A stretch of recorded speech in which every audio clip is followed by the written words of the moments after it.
Good afternoon, everyone. I am here to give you a talk on tenancy agreements and other legalities. If you rent a flat or a house or bedsit, you will have a tenancy agreement or lease. This is a written legal agreement between you, the tenant, and the property owner, the landlord. Tenancy agreements should normally contain information about the amount of rent, the length of the tenancy, and what rights you and your landlord will have under the law. In most cases, you will have an assured short-hold tenancy, which means that your landlord cannot ask you to leave without a good reason during the first 6 months. Although these rights offer you some protection, it is still your responsibility to check the tenancy agreement thoroughly and make sure you agree with the terms. Do not sign the tenancy agreement if you do not know what all of it means. If you do not fully understand your rights, show your tenancy agreement to an advisor in the accommodation office or student welfare office at your university or college and ask for help. You can also get help from a housing advice centre, law centre, or citizens advice bureau. When you do sign the tenancy agreement, make sure you get a copy to keep for yourself, in case you need to check any details later on. The landlord may also ask you to sign an inventory, a list of all the items in the property, pieces of furniture, kitchen items, etc. If so, make sure you get a copy of this as well. Check that it is correct and that any existing damage to these items is included before signing it. If your landlord does not provide an inventory, you should make one yourself and send a copy to the landlord. Let's take a look at payments. Before you move into private accommodation, you will probably be asked to pay a deposit equivalent to 1 month's rent. Make sure you get a receipt for any deposit or fees you have paid. When you leave the accommodation, if you have paid all your bills and caused no damage to the property, your full deposit will be paid back to you. If you are renting through an accommodation agency, you may also be asked to pay fees for preparing tenancy agreements and administration. You should also keep a written record of all the rent payments that you make, as you make them. If you have a dispute with your landlord, or you get behind with your rent, you should get advice as soon as possible. Remember that if you live in the same building as your landlord, or you have a room in a student or youth hostel, or university college accommodation, then this will affect how secure your tenancy will be. If you do not share any living space with the landlord or a member of their family, apart from means of access like an entrance hall or a staircase, or are a student living in halls of residence, or any other type of accommodation where an educational institution is the landlord, you will have basic protection from eviction. Your landlord will have to end your tenancy first, either by waiting for the end of the fixed term you agreed for the tenancy, or by giving you at least 4 weeks written notice in writing to quit, or through getting a court order. Before you have to leave, if you share living space, for example a kitchen, living room or bathroom, with your landlord or are in a student or youth hostel, you will be what is termed an excluded tenant, which means that you are outside the protection of the UK law which regulates tenancies and will not have security of tenure. All the landlord has to do to evict you is to give you notice, although they must give you a reasonable amount of time in which to leave. If you have problems with accommodation, contact the accommodation office or students' union at your university or college. If you need specialist or legal help, contact a law centre in your local citizens advice bureau who will be able to tell you your rights as a tenant and the rights of your landlord.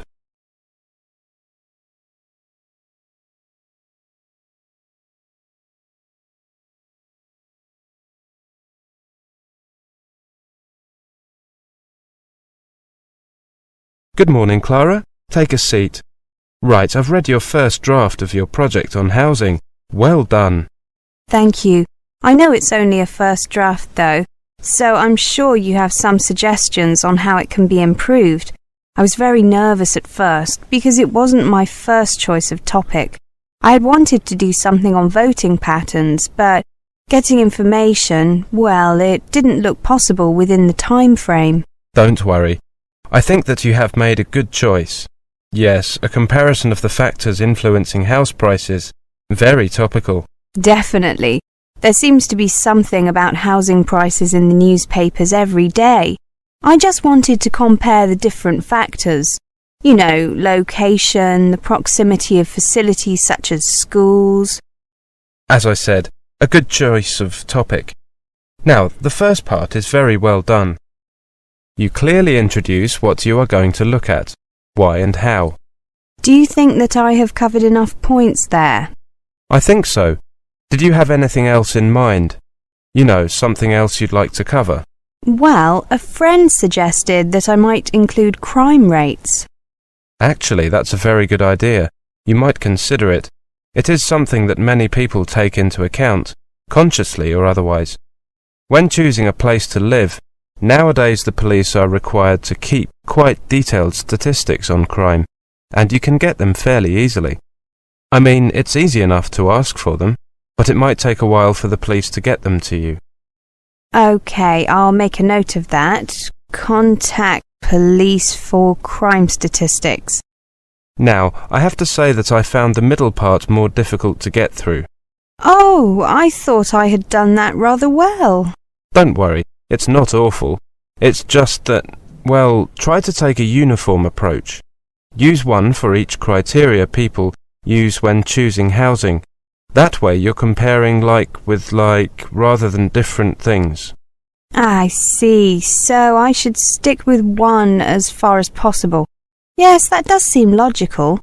So I don't really need to get more data or write much more. Instead, I need to change. I've got it. It just makes it a lot easier to read. That's the main thing. Yes, of course. How about the conclusion? Based on the information you've provided, I think that you've done very well. You'll have to see if the new information you include changes your conclusion at all. It probably won't make a big difference, but you might see variations in some areas. OK. Do you think that I used appropriate headings? And is the bibliography OK? I know that a lot of professors look long and hard at that, whilst most students think it's unimportant. Yes, professors find the bibliography very useful. It tells us where you are getting your information from and whether those sources are appropriate. Your bibliography is fine, but you might consider changing the format. Here's a printout of the most widely accepted format. You can keep that. Thank you. And the headings? I made a few notes. Here are some suggestions. Don't feel that you have to use them. I won't be offended, but some of your headings are long-winded, whereas others are relatively short, as they should be. Thank you. I'll take a look at these later. How long did you work on the whole thing? Well, 2 months, perhaps on average of 3 hours a day. Not more than that. Probably, 150 hours? That's about what I would recommend. Anything less than 120 hours is going to be detrimental to the project. You'll probably need another 50 hours work on it in total. You've still got a month, so you should manage it easily. Yes, a couple of hours a day. Easy. I'd suggest that you come back to see me in, about, let's say, 3 weeks' time. Then you should be virtually finished, and I can have another look before you do your final proofreading, before handing it in. OK, I'll see you after one of the seminars to make an appointment. Is that OK? Certainly. Thanks, Clara. Thank you, Professor.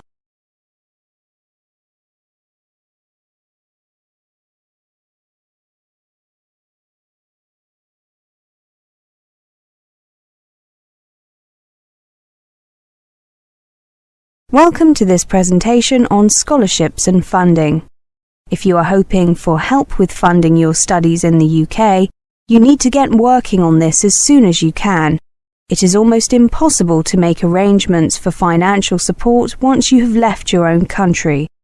Start by inquiring with your own Ministry of Education or Department of Education. Your local British Council office can provide details of awards available, including those offered by UK institutions themselves. You'll also find information and a scholarships database on their website.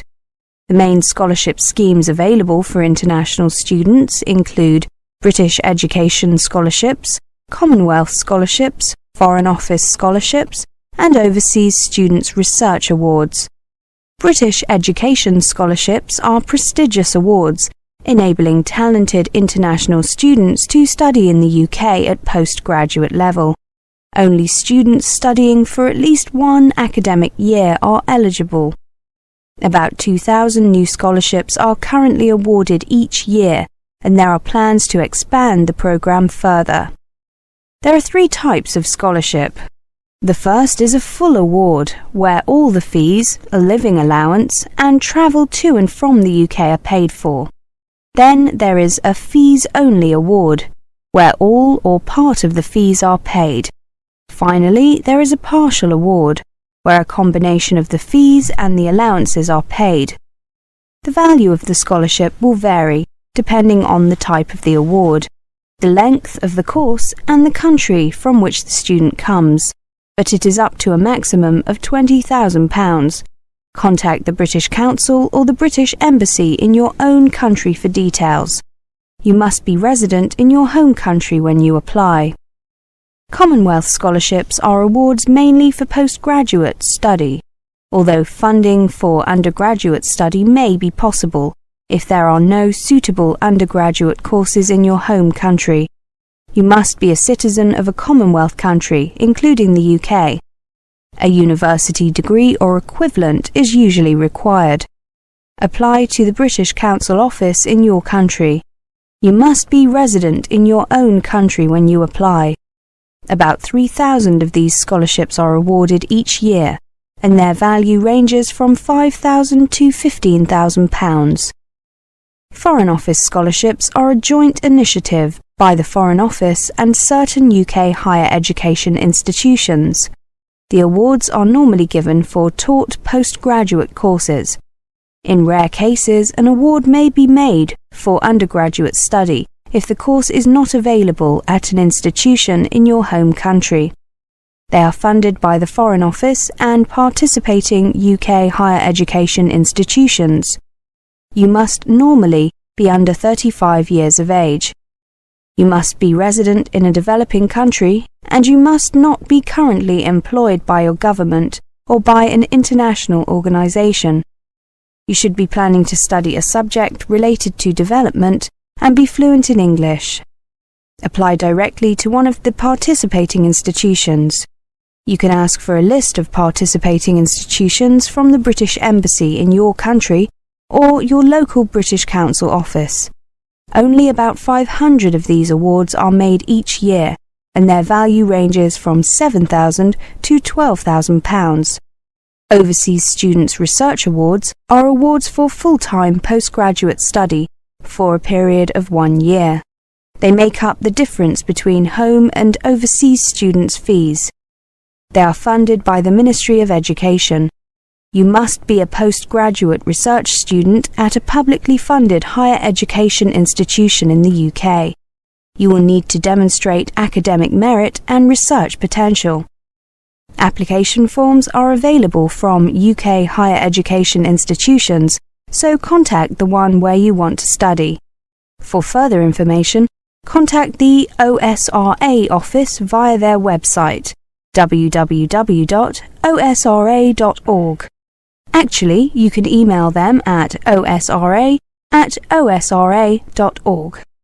On average, 1,000 of these scholarships are awarded each year, and the maximum amount is £25,000 per scholarship.